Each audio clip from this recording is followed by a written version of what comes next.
I want to talk to you about my personal food plotting and a recommendation I have for you going forward this year with your 2020 food plot planting activities, and it revolves around my ultimate no-till planting. This is a method I came up with, originated back in the early 2000s. I practiced a lot. I used it last year, but something you can do without a lot of equipment, and that's where it was born from. It was I came up with this because I was rotating buckwheat and rye, and that's not what I'm going to tell you exactly to plant, but I came up with it because I had a minimal amount of equipment. I could get a hold of a cultipacker.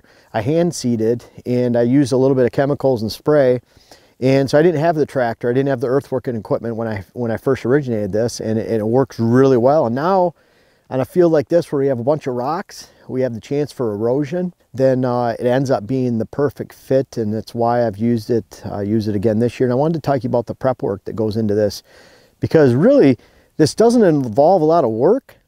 It involves the proper planning. It's something that can improve your soil greatly. It helps you avoid erosion. It helps you retain soil levels in the moisture for good germination rates, and it really helps you control weeds. And really, when it comes down to it, weed control is paramount. It's really, really important. And we had the ultimate no-till planting right here last year, and you can see there's a lot more green on this side, a little bit less on here. And it's because I had a portion that was heavy rye here, heavy winter rye, and that goes into a portion of it. But it all starts with good weed control when we get into this time of year. The great thing about having a little bit of rye on your food plots is that that rye is a great weed suppressor. And so is the buckwheat we use during the summertime. So between the two of them, you can really knock your weeds down. Now in the beginning, you might have to deal with weeds. You might have to spray right now. It's the middle of April.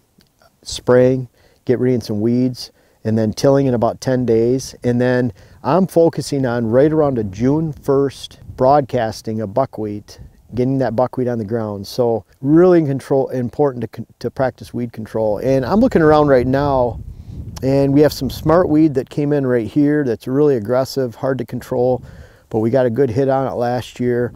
We have rye coming into some of those areas. There's portions where we had the least amount of rye, where it's actually looking pretty bare.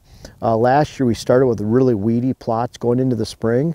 So the cool thing about this is I'm going to be able to wait maybe 2 to 3 weeks before I would plant the buckwheat, say in early May.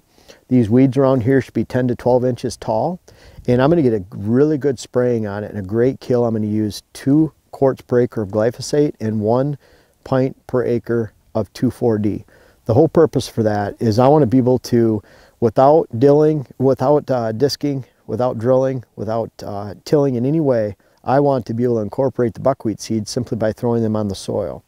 Now, a lot of people, are negative towards chemicals.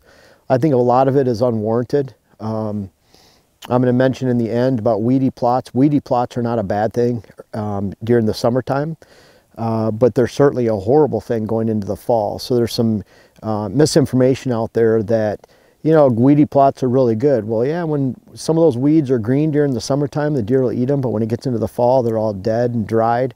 They've greatly diminished the overall volume of your plot. I've seen 10-acre fields that really had 1 acre of volume because they were so weedy. And the deer might have even preferred that during the summertime, but they do not prefer that in October, November, December, January, February, March, because all those weeds are dead and dried and gone. So the whole idea is you have to have weed control. And weed control to me is not repeated disking, plowing, tilling the soil. You're drying out the soil, you're creating an environment for erosion, you're not working on that top layer of soil and improving the soil quality. Instead, you keep destroying it and drying it out.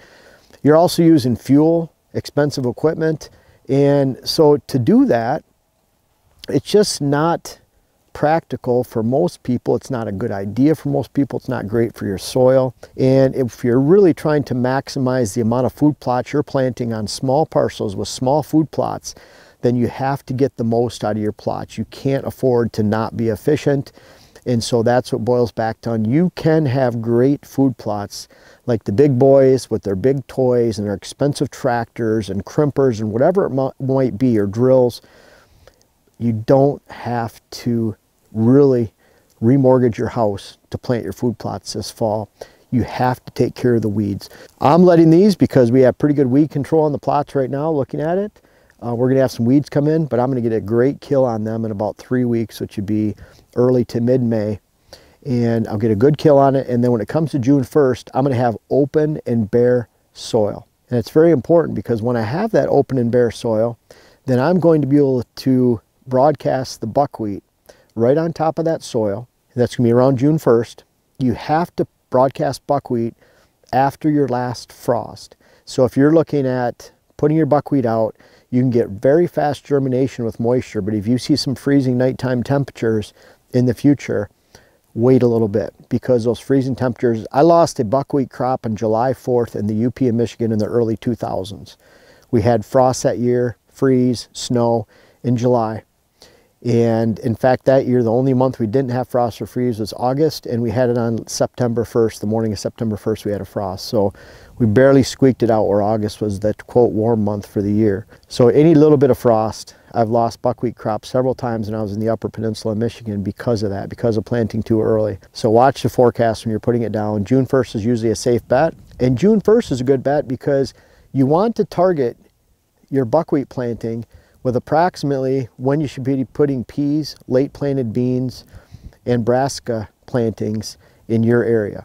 Southwest Wisconsin here, the southern portions of Michigan, over in Minnesota, northern Indiana, over to Pennsylvania, New York, you're targeting about an August 1st planting date for a lot of your fall crops that you're going to seed into this buckwheat.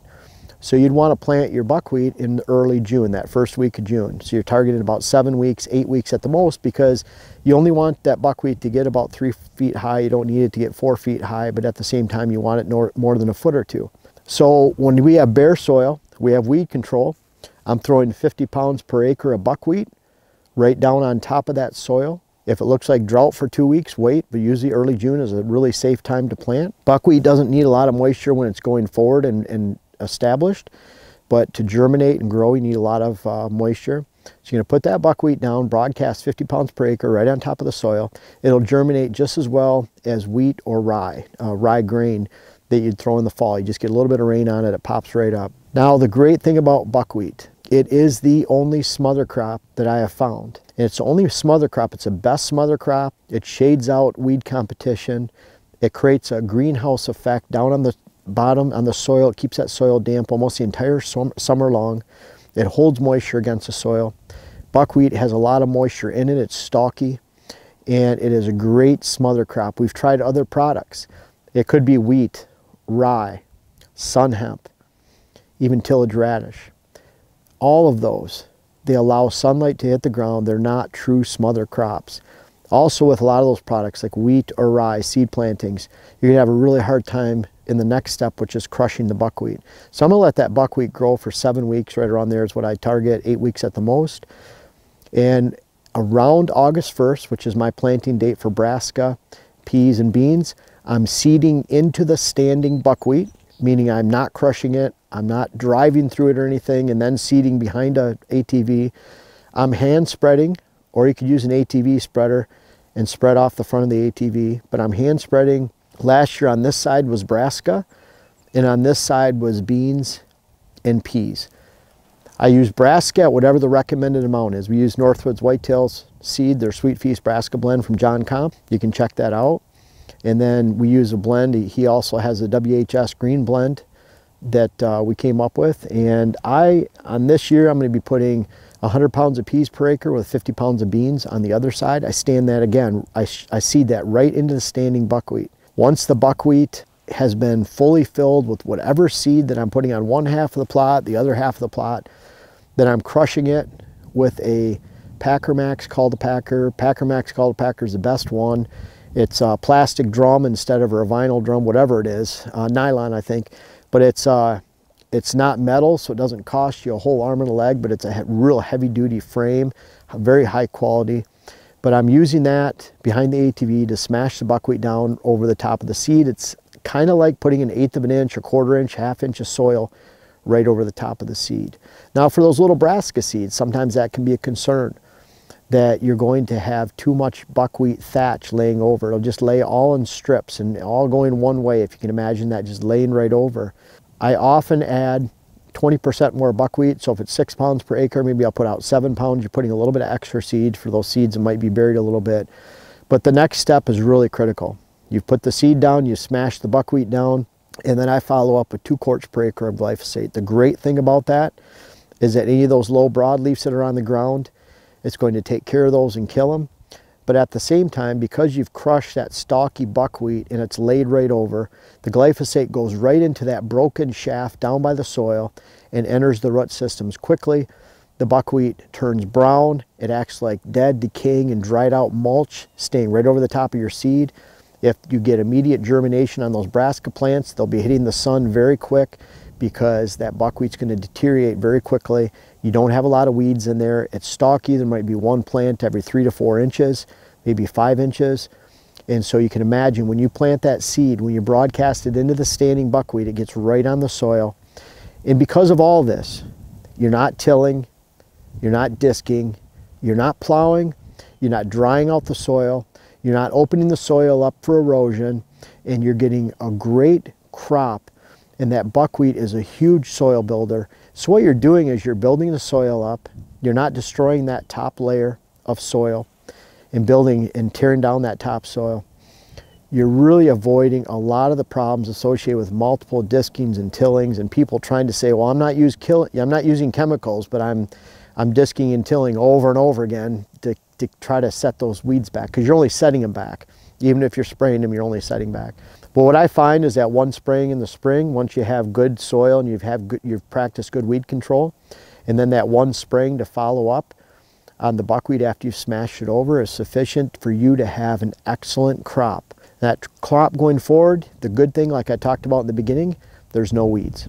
So you want weed-free plots. You know, there's some that say that to have weeds in the summertime is a good thing. It is not, because in the summer is not when you build a deer herd. The summer is not when the deer need your food. The fall and the winter is. And so if you have weeds in your food plots and you let those continue into the fall, kind of imagine if you have 50% weeds on a 10-acre plot. Because of those weeds, they destroy volume. You probably have 1 acre of food plot, so you have 10% of what you should have had in that 10 acres of.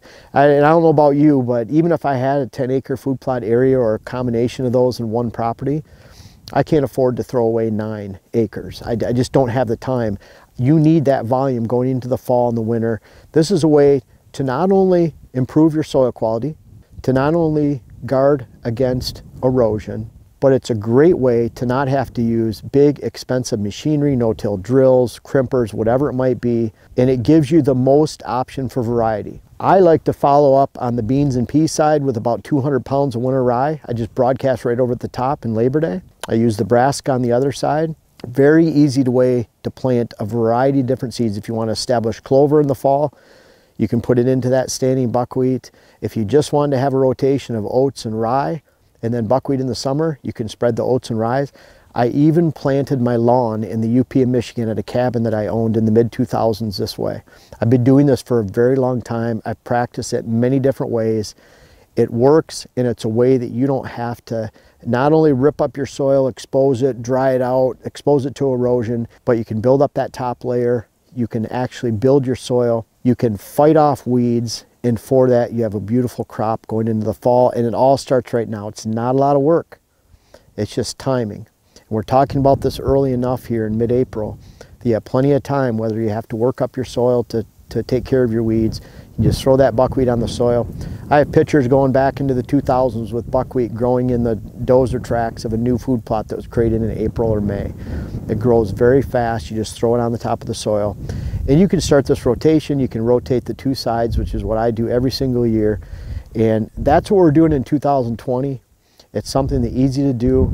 We took the steps last year to control our weeds, and so we have a really good weed-free, pretty weed-free plot right now. We'll hit it once the weeds really emerge here in 2 to 3 weeks when they're 8 to 12 inches, those weeds, and really thriving. We'll hit it so we can get a good kill. Think about the fast those weeds are growing in the spring, and they're really growing, and you have some warm days, the easier they are to kill and spray. So again, we'll put 1 pint per acre of 2,4-D, 2 quarts per acre of glyphosate. We actually mix those, that's per acre. For me, that's basically I'm doubling that amount for a 25-gallon sprayer, so I'm putting 4 quarts per acre. And then 2 pints, I'm putting that, or 4 quarts in that 25-gallon tank of glyphosate, and then 2 pints of 2,4-D. I'm combining those at the same time. That's enough for me to kill 2 acres. I have a 40-inch boom with 2 nozzles on the back, which that's what I love. That's what I use the most. I would estimate it sprays about 12 feet wide. And I'm traveling about 7 to 8 miles with my ATV. And that'll allow that spray to last for about 2 acres. It's very efficient. I've literally been doing that with a 25-gallon sprayer since the early 2000s. And this brings me back to my roots in the UP. It's a great combination. I love using this ultimate no-till method. If you want to look up more about the ultimate no-till or find out more, look on my Instagram for Whitetail Habitat Solutions and look up hashtag ultimate no-till or ultimate no-till food plots. You can do the same on YouTube and find those videos, and I have quite a few on this, and it'll help you going forward. It's a great method. I look forward to hearing about it in the comments below as we go throughout this season. I'll have more updates, and every step along the way we'll be making videos, as you can imagine, and I urge you to try it. In 2020, that's what we're doing, and we're going to have great food plots this fall. It's a can't miss food plot practice, and I invite you to try it and enjoy the benefits of not having to remortgage the house to buy a bunch of expensive food plot equipment this season.